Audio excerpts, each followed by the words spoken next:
جہاں بڑے چرواہے، وہ جو چراگاہیں تھی، بڑا سبزہ ہریالی تھی، اس نے اس شہر کو چنا جو عمرہ صدوم کی طرف تھا، اور وہاں اس نے وہاں پر اپنے ڈیرے جو ہے وہ لگائے۔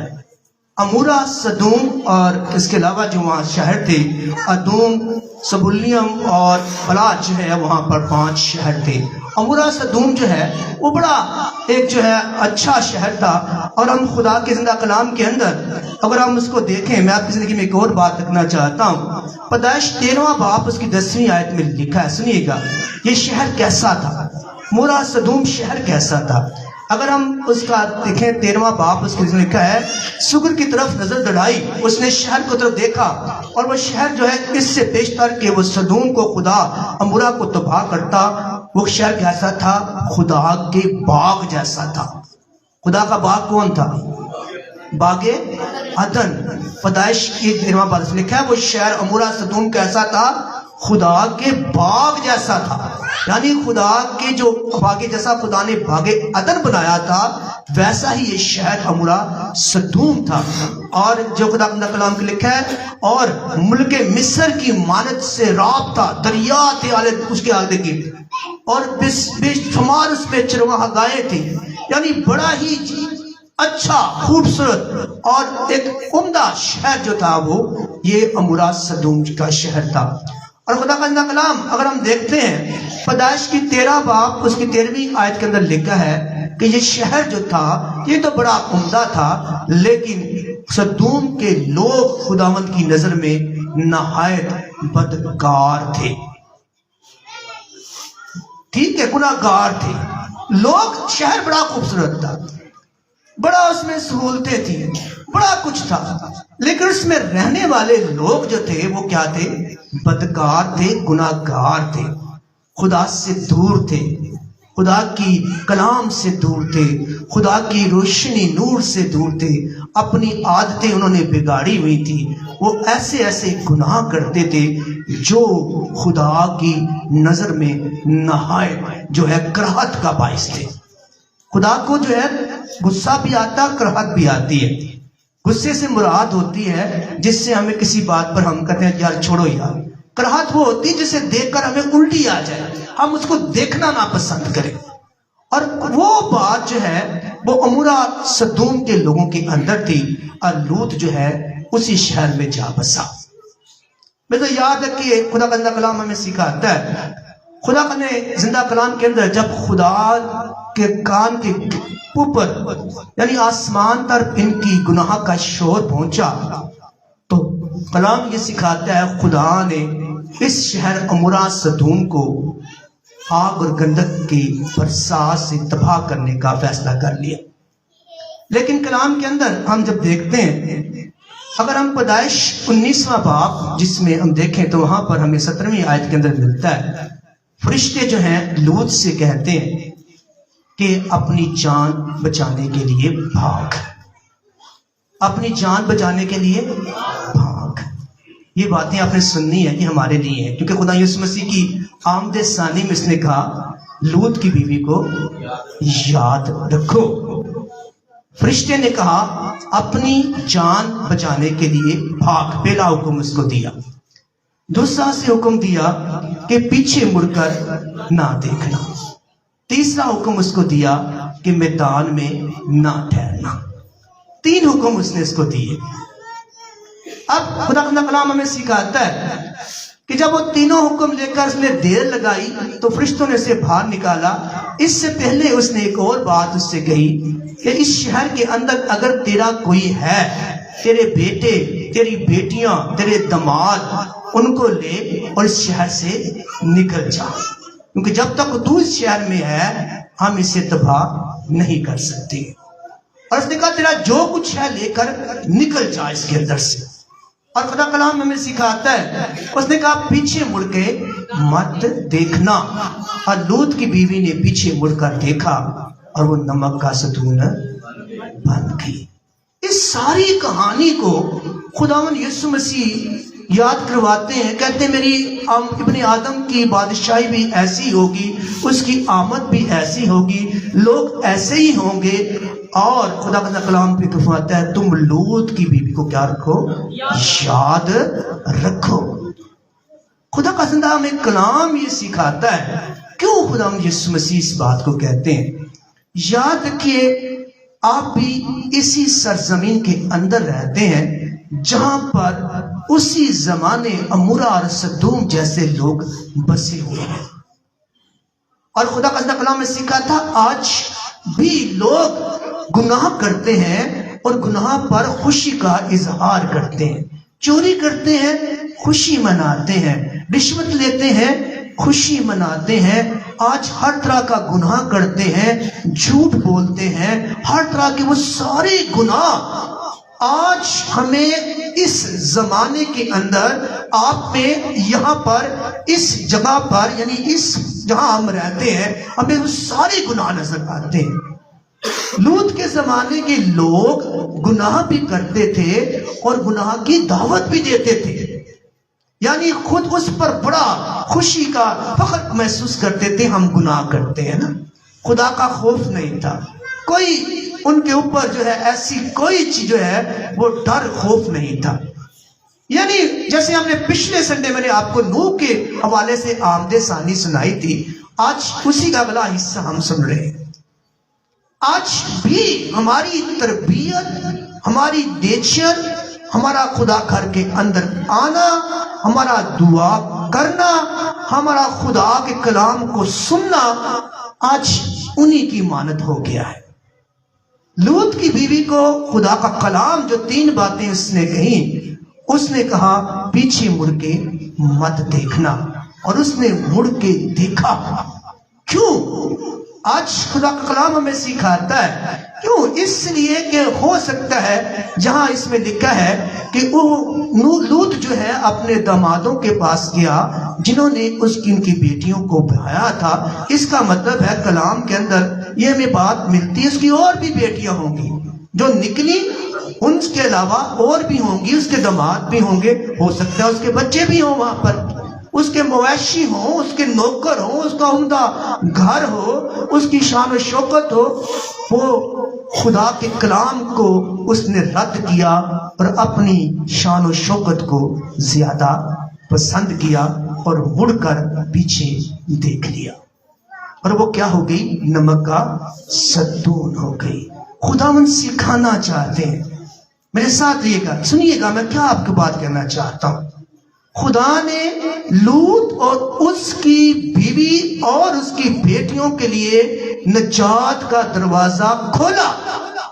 ساری دنیا یعنی سارا وہ شہر عمورہ سدوم کا آگ اور گندک میں جلنے والا تھا، وہ آگ اور گندک کے اندر ہر ایک جان بھسم ہونے والی تھی، لیکن خدا نے ان کے لیے نجات کا، رہائی کا دروازہ کھولا، لیکن انہوں نے خدا کے کلام کو رد کیا اور وہ نجات کا دروازہ اس کے لیے بلکہ اس کے خاندان کے لیے بند ہو گیا۔ سنیے، آپ کے لیے میں بات کر رہا ہوں، آپ کا فدیہ دیا گیا ہے۔ عیسائیہ 35واں باب اس کی 28ویں آیت یہ کہتی ہے، وہ عمدہ شہرہ، وہ پاک راستہ، وہ جو خدا نے تیار کیا ہے، اس میں سے نہ پاک ہرگز نہیں گزرے گا۔ نہ پاک کسے کہتا ہے؟ جو خدا کے کلام کو رد کرتا ہے۔ نئے یروشلم کی بات عیسائیہ کرتا ہے، 35واں باب اس کی 8ویں آیت خدا لکھا ہے، وہ شہرہ عمدہ ہے، وہ راستہ مقدس ہے جو اس پر جو ہے خدا کے لوگ چلیں گے، لیکن کہتا ہے نہ پاک اس پر نہیں گزرے گا۔ کون گزرے گا؟ کون سیر کرے گا؟ کون اس کی ضیافت کرے گا؟ جس کا فدیہ دیا ہوگا۔ فدیہ تو آپ کا بھی دیا ہے، فدیہ تو اس نے بھی دیا ہے۔ اگر نوح کی بیوی کے لیے، اس کے بچوں کے لیے نجات کا دروازہ کھلا کہ اس آگ اور گندک کی جھیل سے باہر نکل جاؤ، مڑ کے مت دیکھنا، لیکن وہ دنیاوی خواہشوں کے لیے، اپنے بچوں کے لیے، اپنے اور رشتہ داروں کے لیے، اپنی مویشیوں کے لیے، زمینی محبت کے لیے اس نے مڑ کر دیکھا اور خدا کا کلام رد ہو گیا، خدا کا حکم ٹوٹ گیا۔ اور آپ جانتے ہیں جہاں جہاں حکم ٹوٹتا ہے وہاں وہاں سزا کا حکم ہو جاتا ہے۔ باقی عدن کو یاد رکھیے، حکم ٹوٹا باغ عدن ہاتھ سے جاتا رہا. جہاں جہاں حکم ٹوٹتا ہے وہاں وہاں نافرمانی ہوتی ہے, وہاں وہاں سے بادشاہت ہاتھ سے چلی جاتی ہے. میرے یاد رکھیے خدا کے کلام کے اندر میں آپ کی زندگی کے اندر چند باتیں رکھنا چاہتا ہوں. یاد رکھیے رومیو کا خط کے اندر پالوس رسول بڑی خوبصورت بات کہتا ہے. خدا کے کلام میں رومیو 15واں باب اس کی 4 آیت میں کہتا ہے جتنی باتیں یہ لکھی گئی ہیں, جتنی کلام کے اندر یہ کلام اسی لیے لکھا گیا ہے کہ ہم اس کو پڑھیں, اس سے تعلیم پائیں اور خدا کی مقدس کتاب سے تسلی رکھیں, سیکھیں اس سے. اور افسیوں 5 باب 10ویں آیت میں لکھا ہے, میرے ساتھ دیئے گا, سنیے گا ذرا کلام کو. وہاں لکھا ہے تجربے سے معلوم کرتے رہو کہ خدا کو پسند کیا ہے. تجربے سے معلوم کرو.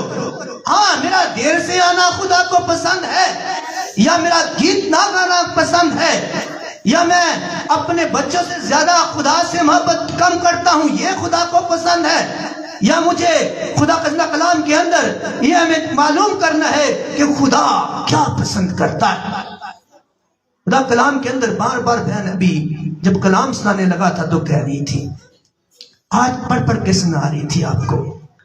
خدا کلام میں لکھا ہے کہ جو باپ کو, ماں کو, جو بیٹوں کو, بیٹیوں کو مجھ سے زیادہ پیار کرتا ہے وہ میرے لائق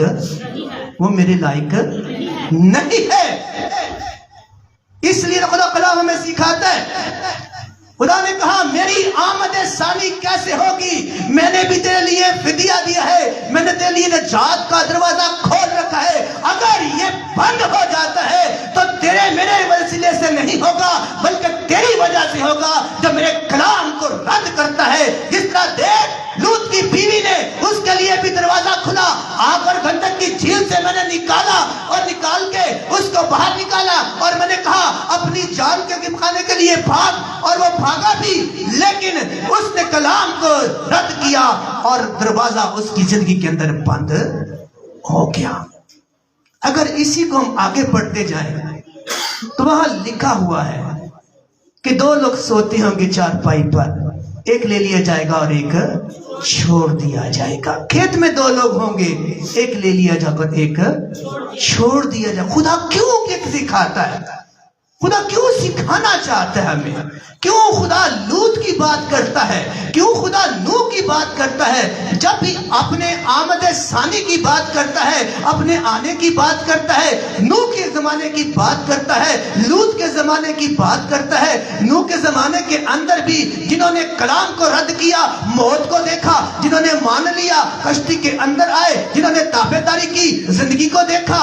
یہاں پر بھی لوط کے زمانے کے اندر بھی کلام تھا, خدا نے دیا جیسے خدا آپ کو دیتا ہے, جیسے خدا آپ کو دیتا ہے. لیکن رد کرنے پر خدا یہ فرماتا ہے یاد رکھ اگر لوط کی بیوی کے لیے دروازہ بند ہو گیا تو تیرے لیے بھی بند ہو سکتا ہے.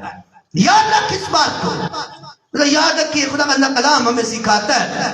خدا کا کلام اگر ہم یوحنا کا پہلا خط اس کا پہلا باب اس کی 5ویں, کان مجھے دیجیے گا, چند ہمیں آپ کی چاہیے مجھے.